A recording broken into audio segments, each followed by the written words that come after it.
1941 देश में युद्ध जैसे हालात थे। इसी दौरान एक लड़का अपनी कार हवा से बातें कराता हुआ उड़ते हुए एक फाइटर प्लेन से रेस लगा रहा था, लेकिन तभी उसकी कार का इंजन धोखा दे गया और मजबूरन उसे अपने डैड को बुलाना पड़ा। डैड ने आकर इंजन खोला, टोरेस से पूछा क्या हुआ, लेकिन टोरेस का ध्यान इंजन पर नहीं था। उसकी निगाहें अब भी आसमान में उड़ते प्लेन को निहार रही थीं। पिता ने उसकी आंखों में झांका और सब समझ गए। अब उन्हें यकीन हो गया था कि उनके बेटे का दिल मशीनों में नहीं, उड़ान में है। उन्होंने धीरे से कहा, अगर इंजन को नहीं समझ सकते तो प्लेन उड़ाना तुम्हारे बस की बात नहीं बेटे। फिर उन्होंने जेब से एक लिफाफा निकाला, ड्राफ्ट नोटिस, जिस पर अमेरिकी राष्ट्रपति की मुहर थी। इसका मतलब था कि जॉन टोरेस को आपातकाल के तहत सेना में भर्ती के लिए बुलाया गया है। 1 साल बीत चुका था।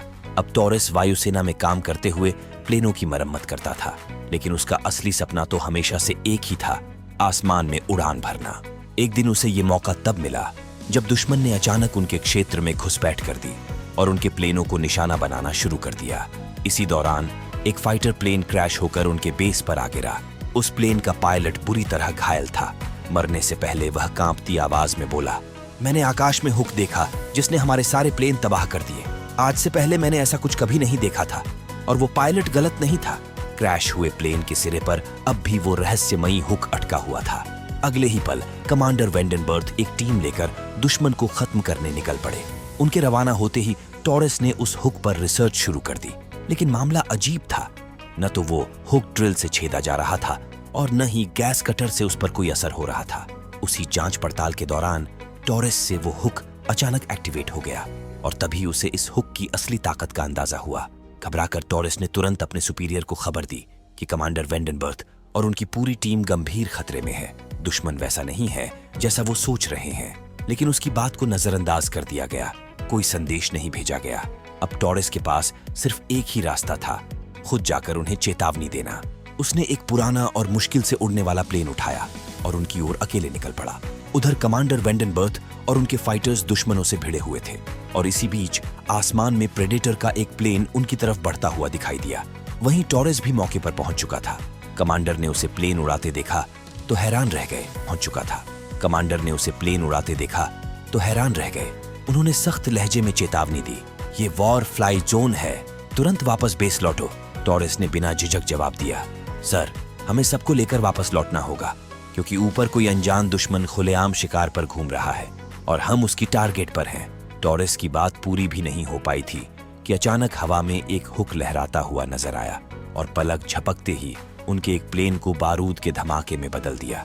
इसके बाद एक एक करके कई प्लेन आसमान से गिरने लगे।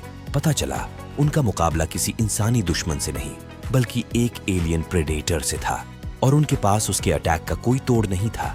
इसी अफरा तफरी में टोरेस के प्लेन का कंट्रोलर भी टूट गया, मगर टोरेस कोई आम पायलट नहीं था, वो एक मैकेनिक था। उसने तुरंत एक सलाई रिंच निकाली और किसी तरह प्लेन को काबू में रखा, लेकिन अगले कुछ ही सेकंड्स में टोरेस और कमांडर वेंडनबर्थ को छोड़कर बाकी सारे प्लेन प्रेडेटर ने तबाह कर दिए। आखिरकार टोरेस को एक तरकीब सूझी। उसने कमांडर से कहा, हमें उसे इतनी ऊंचाई पर ले जाना होगा जहां की ठंड उसके जहाज के हथियारों वाले हिस्से को जमा कर बेअसर कर दे। कमांडर ने उसकी बात मानी और वो प्लान पर काम करने लगे, लेकिन जैसे ही वे उस बर्फीले आकाश की ओर बढ़े, प्रेडेटर ने उन पर निशाना साध लिया। उन्हें बस कुछ सेकंड और चाहिए थे। तभी कमांडर वेंडनबर्थ ने बलिदान का फैसला किया। उसने कहा, मेरे लिए उस नामुराद को खत्म कर देना, और टोरेस के प्लेन को बचाने के लिए खुद अपने जहाज को सामने ले गया। अगली ही पल वो मारा गया। अब टोरेस और प्रेडेटर दोनों के प्लेन ठंड में जमकर नीचे गिरने लगे। इंजन बंद था और प्रेडेटर को कुछ पता नहीं चला। टोरेस ने मौके का फायदा उठाया। जैसे ही इंजन ने फिर से काम करना शुरू किया, उसने सीधे प्रेडेटर के शिप के इंजन को टारगेट किया। हमला कारगर तो रहा, मगर पूरी तरह काफी नहीं था। इस बार टोरेस उससे बचते बचाते उसे सीधे वार जोन की ओर खींच लाया और बड़ी चालाकी से प्रेडेटर के जहाज को एक भारी तोप के गोले के सामने ला खड़ा किया। तोप का वार इतना घातक था कि प्रेडेटर का शिप समंदर में जा गिरा।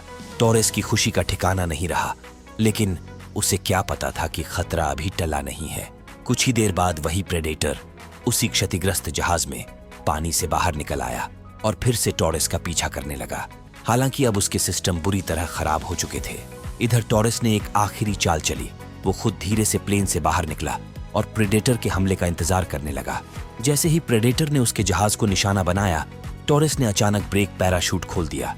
वो पैराशूट उड़कर सीधे प्रेडेटर के शिप में जा फंसा और उसी का हुक उसकी तबाही का कारण बन गया। हुक से टकराकर उसका जहाज बम की तरह फट पड़ा। उसी धमाके में वो प्रेडेटर मारा गया। लेकिन टॉरस की कहानी यहीं खत्म नहीं हुई। कुछ वक्त बाद